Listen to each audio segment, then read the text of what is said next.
I'm continually amazed by tradesmen and other folks in the construction industry, and I don't mean that in a good way. Let me show you why. Here you've got a laundry room, pretty standard, right? You've got your dryer duct, you've got an exhaust fan right here, right here. That dryer duct, you would think would go out the sidewall in front of the house, but no, it goes up. Not how I would have done it, but okay, let's go find it. So I got up on the roof looking for it.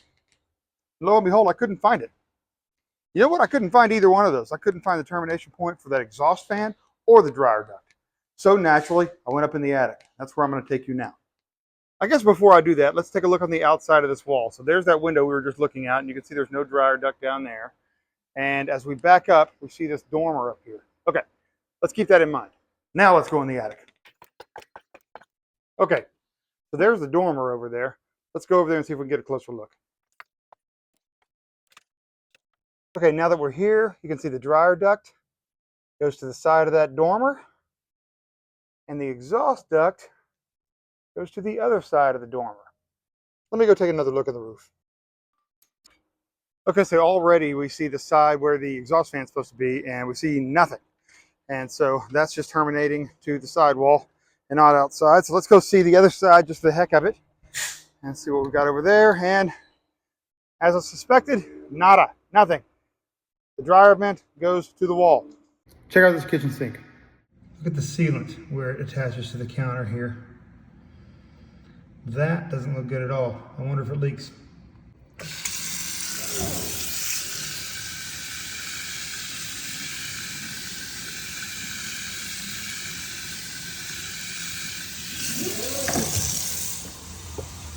Yeah, it leaks.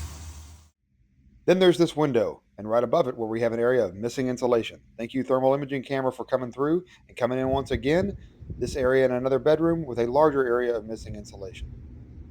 Now, usually when we run AC drain lines through the soffit, we drill small holes. In this case, they just punch through the vent, leaving what I call a vermin door. Moving on to the electrical panel, you can see they took the time to separate the grounds and neutrals. Great, but this being the main and only source of disconnect, we need to have neutral ground bonding, and we don't have that. Oh, but wait, there's the screw in the bottom of the panel box. Good job. Here's something that I see a lot on older homes, but not necessarily on new construction. However, today, it's on a new house. Here's your furnace. I walked up on it like this. They had the cover removed. That's not my issue. My issue is the flue. So the flue comes up right here and goes out up here, but we have very intentionally strapped it in direct contact with this brace here. And this is supposed to have at least 1 inch of clearance. This type of vent needs 1 inch of clearance from any combustible material. And you can see we definitely don't have 1 inch here, not at all. Now, while that flue shouldn't ever get hot enough to burn that wood, it is a safety concern, and the code exists for a reason. And so, that being said, I'm going to put it in the report. The builder will send the HVAC company out here to shift this stuff around and get the proper clearance. Sometimes you walk up to a house and just say, where are the termites? That's what I did today. I haven't even walked in yet. There's all my stuff. I walked over here and saw this.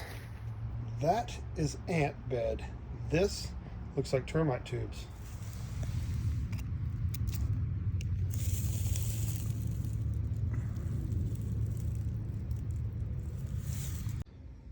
This is where I set up my ladder. Notice I got my towel on the gutter. Notice right next to it, there's a couple of spots where the gutter is scratched up, where somebody else at some point has set a ladder. Same thing over here. Don't know if you can see this one as well, but right there and there, somebody has set a ladder and scratched up the gutter. So what point am I trying to make? Well, let me take down my ladder and show you.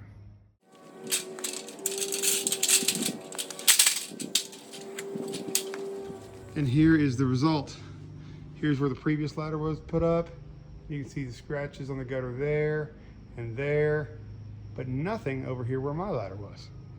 No scratches, scratches, no scratches, scratches. Respect the property you inspect.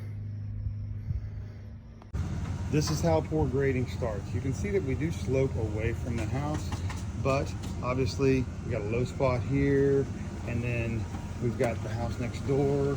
And as you go down here, you see that it goes back up once it gets out under the fence. We have standing water here. This is how it starts. They just come in and throw grass down right on top of this. And while this might be corrected because it might make water flow to here, this is going to collect water because we have a low spot.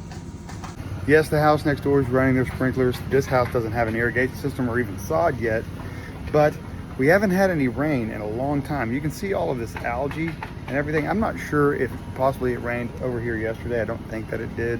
This is an area of town that I don't frequent very much. But this is standing water back over here, and we just shouldn't have standing water anywhere. That should go away, and it's going to continue to stand there even when they put down sod if they don't correct the grading first. And this is how poor grading ends. Granted, this is a different house, but same issue, different house. This happens all the time. You can see they laid sod down. We still have the low spot, and we've got collected water. No good. Let me show you a reason why you might want to consider getting a home inspection before you buy a home. Nothing to see here, right?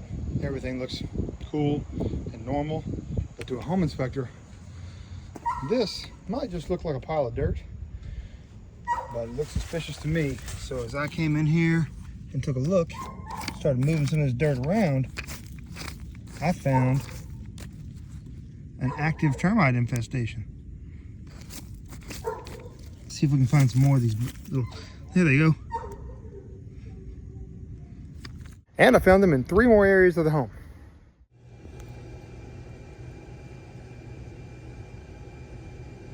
This house is only a few years old, but it does have an active termite infestation, and I was able to find that today. So now the buyer is going to be able to have something done about it or decide whether or not they want to go through with the purchase. So either way, that's going in the report. Okay, so here I am in a primary bathroom, 2014 house. This house had an inspection a couple years ago. Hopefully they also had one when they bought it. So I'm hoping it's been through at least a couple of inspections. However, check it out. As I look around, I notice something seems to be missing. There's the exhaust fan, but I don't see any air supply in here. Well, check out what I find when I use my thermal imaging camera. There it is, right behind the drywall.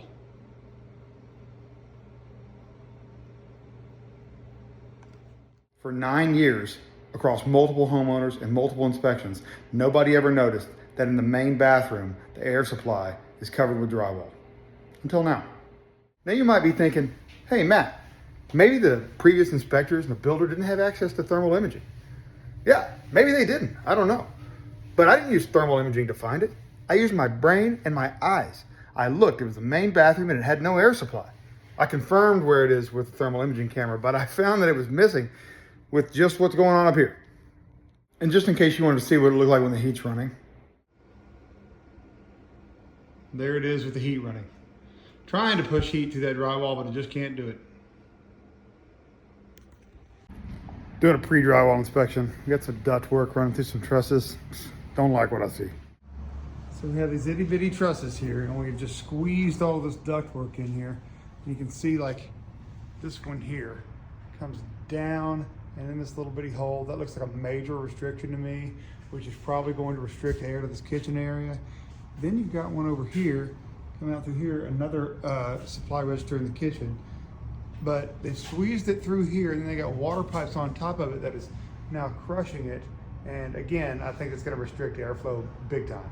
Overall, just probably a poor design. Arrived on a property to do an inspection. I turned the AC on, one of the first things that I did. And as I was coming through the house and turning on all the lights and everything, I came up upon this closet and I heard this sound. I don't know if you can hear this, I'm gonna get a little closer.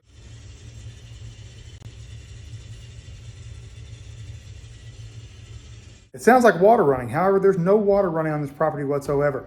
What is out there though, just on the other side of this wall, is the AC condenser. And the line set goes up that wall and then over to the unit inside the attic. One of the things that they boasted about on the upgrades that they did to this property is they replaced the siding. So Matt, what in the world does that have to do with siding? Well, let me show you. Just behind me now is the condenser. And as you can see, all of this siding has been replaced. Somewhere up through here, they probably sent a nail in and it pierced that copper line that's carrying the refrigerant, creating a leak. This is a pretty common thing. Whenever siding's being installed, that refrigerant line probably wasn't properly protected, and now we probably have a leak. My suspicion is this AC, although it appears to be working now, isn't going to work very long, but I'm gonna take some numbers on it and see how it does. Either way, whether that AC is performing or not, the recommendation is going to be to have that sound further evaluated, because I believe that if we don't have an issue now, we're going to have one soon. Let's have a look at some things that are issues and some things that are not issues about double pane windows. This discoloration right here and here, this may look like a failed thermal seal on the window. It gives a definite appearance of that, but if you notice, I can wipe that off. Now, let's go take a look at these windows. Here's another one. This looks very similar to the same stuff. Let's see if I can get a good angle on it here. However, this doesn't go anywhere when you wipe it. This is in between the panes. Here's another example. That's not rubbing off. And this is what the whole window looks like over time. It's just going to take over the whole window. That window is suffering from a failed thermal seal. The double panes of glass has a seal in between it that holds on an argon gas. That seal has become compromised and that gas is escaping. It's leaving a discoloration in between the panes, and now the only real way to fix that is to replace the double panes of glass. But you have to be careful when you're looking for this, because as I tried to demonstrate here, sometimes a dirty window can look like a failed thermal seal. Got to know the differences. Here's an example of the disappointing condition I find a lot of new construction bathrooms in. You can see this faucet has some pretty sketchy water pressure. The one next to it, just fine. Now we're probably dealing with just a clogged aerator, no real big deal, but still, new construction, wouldn't expect it to be that way. Then you've got this bathtub with this huge chip in the surface, like they dropped a hammer on it or something. Then we go to the corners here where they did not use caulk in the corners, and the grout naturally is already starting to crack and come out of the corners, which is going to happen whenever you choose to use grout in the corners and not caulking. Pretty disappointing indeed.